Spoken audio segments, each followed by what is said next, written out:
এবছর পুজোতে মা দুর্গা কখন করবেন অসুর নিধন জানেন? কারণ এবছর মহা অষ্টমীর অঞ্জলি আর সন্ধি পুজোর সময়টা জানলে হয়তো আপনিও চমকে উঠবেন। তাই দেখুন এক্ষুনি প্রথম থেকেই তো শুনে আসছেন দুর্গাপুজো নিয়ে এবছর একের পর এক অশনি সংকেতের কথা। কারণ মা দুর্গা এবছর আসতে চলেছেন দোলায়, আর যার অর্থই হলো অত্যন্ত অশুভ। কারণ হিন্দু শাস্ত্র অনুসারে দোলায়াং মরকং ভবেত, অর্থাৎ বিভিন্ন রকম অশান্তি, বিশৃঙ্খলা, অশুভের আশঙ্কা থাকছে এবছরের দুর্গাপুজোতে। আবার অন্যদিকে দেবীর ঘোটকে গমন, অর্থাৎ ফল ছত্রভঙ্গস্তুর রঙ্গমে মোড়ক, মহামারী, রোগ ব্যাধিতে বিপর্যস্ত হতে পারে জগৎ সংসার। তবে এসবের মধ্যেও যদি আপনি মহা অষ্টমীর অঞ্জলি সন্ধি পুজোর সঠিক সময় জানেন, তাহলে হয়তো আরো হয়ে যেতে পারেন হতাশ। কারণ এবছর হয়তো সকলের নিঃশব্দেই সমাপ্ত হবে সন্ধি পুজো। দেখুন সেই বিষয় এখন থেকেই মহা অষ্টমীর অঞ্জলি ও সন্ধি পুজোর সঠিক সময়টা জেনে নিন। বাঙালির শ্রেষ্ঠ উৎসব দুর্গাপুজো, আর এই দুর্গাপুজোর আনন্দই যেন এবার মাটিতে মিশতে চলেছে। কারণ কয়েকশো বছর পর এবছর নবমী দশমী হতে চলেছে একদিনে, অর্থাৎ 5 দিনের পুজো এবার 3 দিনেই হতে চলেছে ইতিগজ।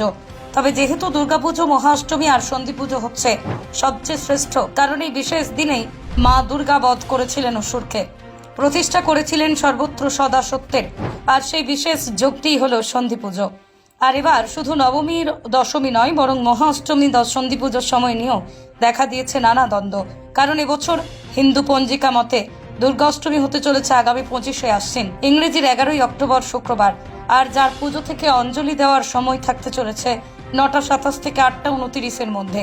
আর সন্ধি পুজো হতে চলেছে সকাল 6টা 22 মিনিট 58 সেকেন্ডে, সমাপন হবে সকাল 7টা 10 মিনিট 58 সেকেন্ড। তাই সেদিন মায়ের অঞ্জলি থেকে ভোগ নিবেদন, সন্ধি পুজোর এই আজব সময় নিয়ে এখন বিভ্রান্তি দেখা দিলেও মনে রাখবেন, এবছর হয়তো আপনাকে মহাষ্টমীর অঞ্জলি সন্ধি পুজোতে অংশগ্রহণ করতে গেলে জেগে থাকতে হবে গোটা রাত, নইলে নিঃশব্দেই আপনার অজান্তে সমাপ্ত হবে এবছরের এই আজব মহা অষ্টমী তিথি ও সন্ধি পুজো। আর দুর্গাপুজোর দিনবার সময় নিয়ে এমন বিভ্রান্তি হওয়ার প্রধান কারণ হলো রথযাত্রা। কারণ এবছর যেহেতু সোজা রথ পড়েছিল 2 দিন, তাই তিথি নক্ষত্র অনুসারে উলটপালট হয়েছে দুর্গাপুজোর দিন ও সময়। তবে আমরা তো মা দুর্গার কাছে নিমিত্ত মাত্র, আর তাই আসুন আজকের এই ভিডিওটি সকলকে জানিয়ে দিতে প্রচুর শেয়ার করে ছড়িয়ে দিই সকলের মাঝে। মা দুর্গার কাছে শরণাপন্ন হয়ে আজ একবার বলুন, জয় মা দুর্গা, দুর্গতি নাশিনী।